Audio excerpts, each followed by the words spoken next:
Selamat berjumpa lagi rekan-rekan yang dikasihi Tuhan Yesus Kristus. Kita akan melanjutkan diskusi kita berkenaan dengan keluarga yang mengasihi Tuhan. Kali ini tema yang akan kita bahas bersama-sama adalah keluarga yang menjadi terang. Nah, sebelum kita akan lanjut dengan apa yang akan disajikan pada hari ini dan kita bahas bersama-sama, mari kita berdoa dan mohon pertolongan Tuhan supaya terang Roh Tuhan sendiri yang menuntun kita sekalian. Tuhan Yesus yang mengasihi kami sungguh bersyukur kepada Tuhan karena Tuhan telah memberikan kepada kami keluarga yang diberkati oleh Tuhan. Hari ini kami akan bersama-sama belajar kembali Tuhan berkenaan dengan keluarga yang mengasihi Tuhan. Tolonglah kami supaya sungguh dalam perjalanan keluarga kami benar-benar memuliakan Tuhan. Kami serahkan seluruh pembicaraan kami hari ini ke dalam tangan-Mu, di dalam nama Tuhan kami, Yesus Kristus. Amin. Saudara sekalian yang dikasihi Tuhan, kita akan membahas berkenaan dengan keluarga yang menjadi terang. Pada abad-abad permulaan kekristenan, orang-orang Kristen menggunakan kata sandi ektus. Ektus secara literal berarti ikan. Namun ektus juga merupakan akronim dari pengakuan iman bahwa Yesus Kristus adalah Juru Selamat, Anak Allah. Itu adalah singkatan dari Yesus Kristus, Theos Huios Soter, yang berarti Yesus Kristus, Anak Allah, Juru Selamat. Pada saat itu, orang Kristen mengalami penderitaan dan penganiayaan karena mereka setia mengakui dan mengikuti Yesus Kristus sebagai Tuhan dan Juru Selamatnya. Sama seperti ikan yang hidup di air laut yang asin, namun ikan tidak menjadi asin. Dengan sandi ektus atau sandi gambar ikan itu, orang Kristen tetap mempertahankan iman dan tidak mau terpengaruh dengan ajaran dunia di sekelilingnya. Orang Kristen memang harus mempengaruhi dunia, bukan dunia yang mempengaruhi kehidupan orang Kristen. Tuhan Yesus menyebut orang-orang yang beriman kepadanya sebagai garam dan terang dunia. Rencana Tuhan adalah menjadikan setiap orang Kristen, setiap anggota keluarga Kristen menjadi saluran berkat bagi orang lain.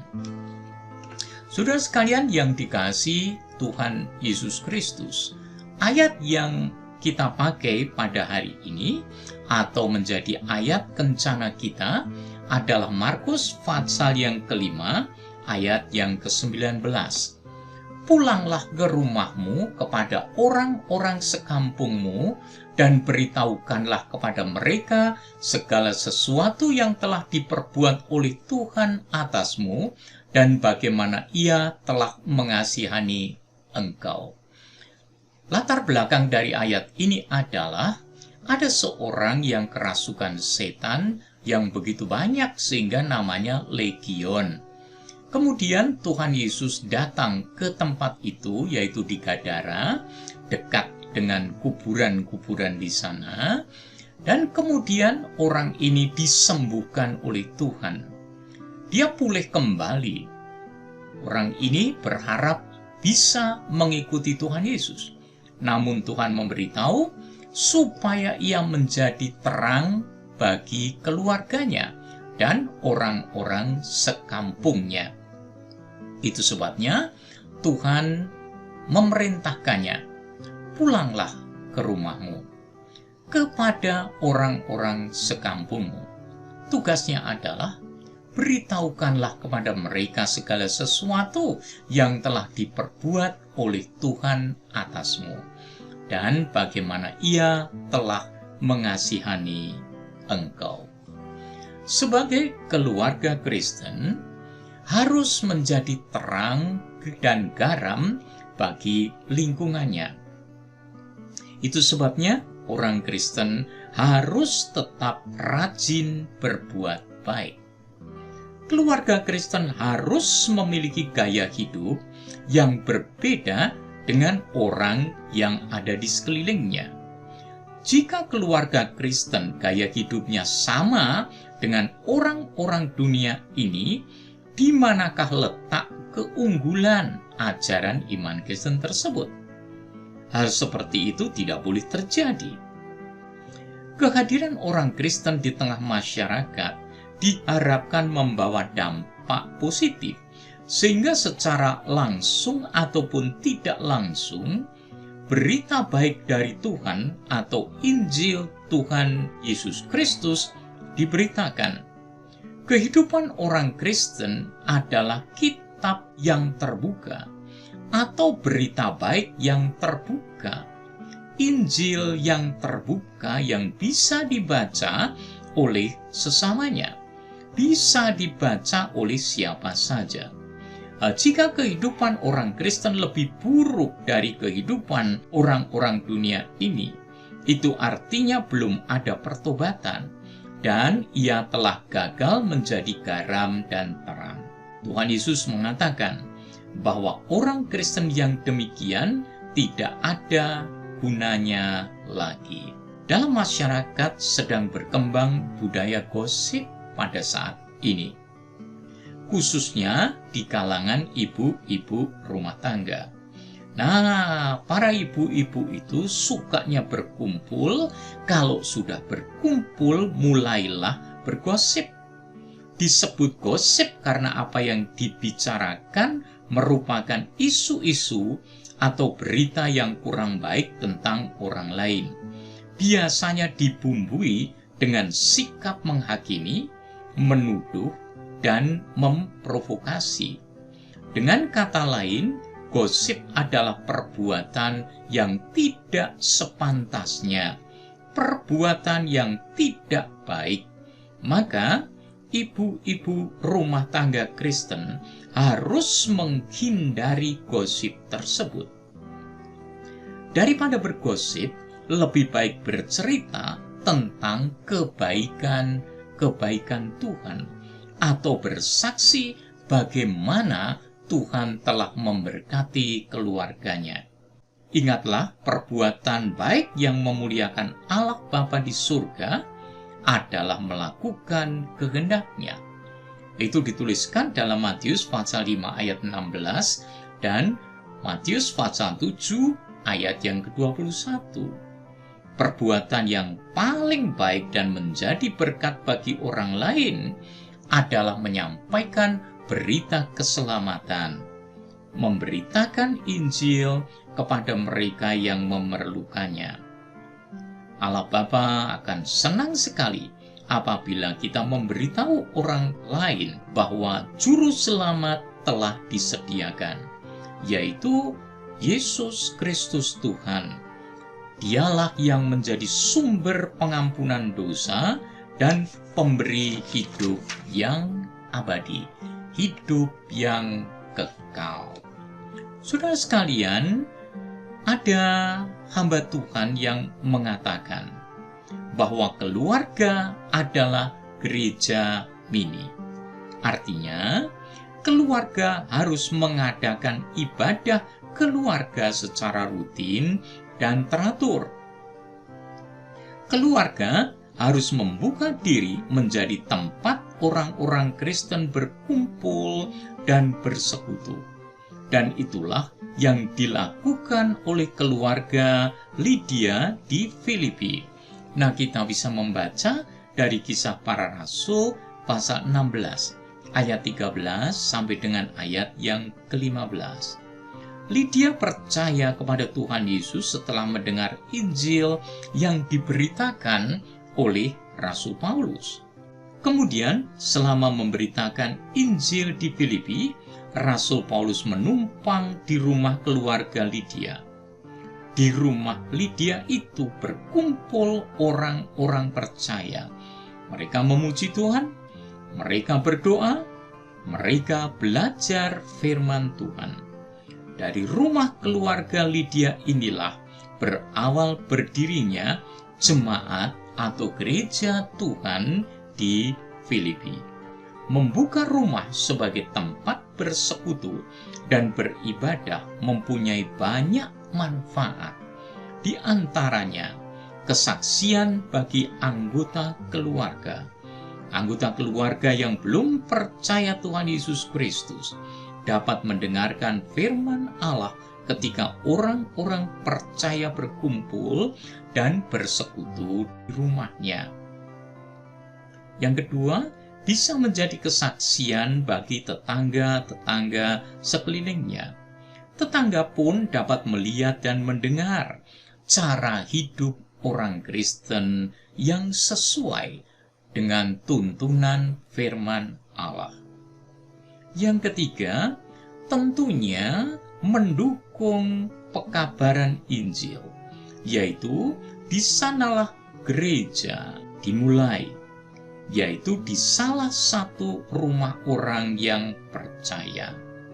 Maka rumah jemaat bisa menjadi tempat ibadahnya.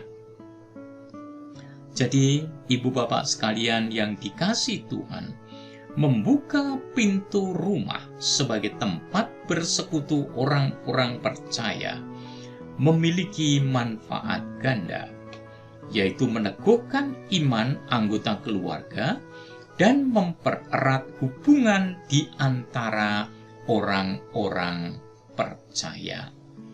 Di dalam Markus pasal yang kelima, ayat 18-20 dicatat, kisah orang yang disembuhkan dan dilepaskan oleh Tuhan Yesus dari kerasukan roh jahat. Nah, kepada orang itu Tuhan Yesus memerintahkan agar ia pulang ke kampung halamannya dan memberi kesaksian kepada kerabat dan tetangga-tetangganya tentang bagaimana ia disembuhkan oleh Tuhan Yesus Kristus dan percaya kepada Tuhan Yesus Kristus. Ia pulang lalu menceritakan pengalamannya bertemu Tuhan Yesus itu pada banyak orang. Kita juga sadar bahwa Tuhan Yesus memberikan amanat agung kepada setiap orang percaya. Amanat agung adalah perintah untuk memberitakan kabar baik, kabar keselamatan, kabar pembebasan dari dosa, dan itulah berita Injil. Berita Injil adalah berita tentang pengampunan dosa dan keselamatan hidup yang kekal melalui anugerah yang disediakan di dalam Tuhan Yesus Kristus. Ini Markus pasal yang kelima ayat 18-20. Pada waktu Yesus naik lagi ke dalam perahu, orang yang tadinya kerasukan setan itu meminta supaya ia diperkenankan menyertai dia. Yesus tidak memperkenankannya, tetapi ia berkata kepada orang itu, "Pulanglah ke rumahmu, kepada orang-orang sekampungmu, dan beritahukanlah kepada mereka segala sesuatu yang telah diperbuat oleh Tuhan atasmu, dan bagaimana ia telah mengasihani engkau." Orang itu pun pergilah dan mulai memberitakan di daerah Dekapolis segala apa yang telah diperbuat Yesus atas dirinya, dan mereka semua menjadi heran.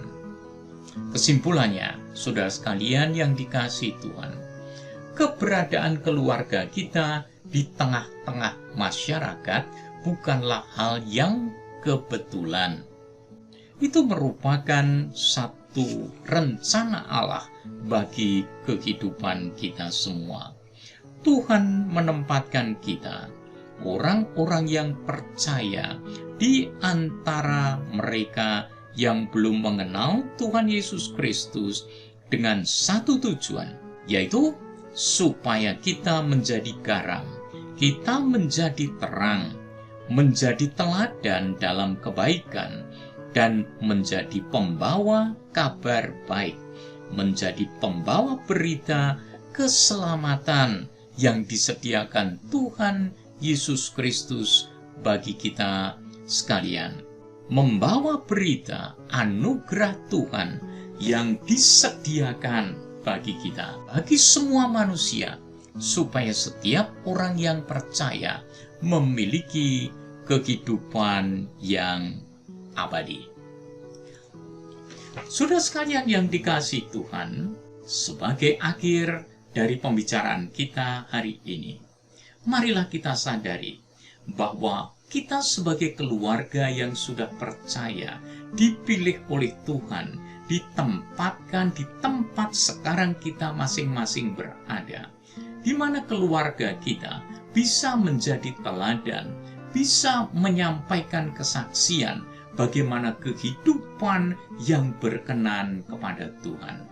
Itu sebabnya saudara sekalian, marilah kita pakai kesempatan ini untuk menolong saudara-saudara kita yang ada di sekeliling kita, sehingga kita benar-benar menyatakan fungsi kita yang sudah ditetapkan Tuhan bagi kita sebagai terang dan sebagai garam, memberikan kepada mereka teladan bagaimana hidup berkenan kepada Tuhan Yesus Kristus.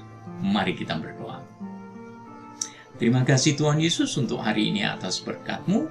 Kami sekalian dapat belajar bersama-sama.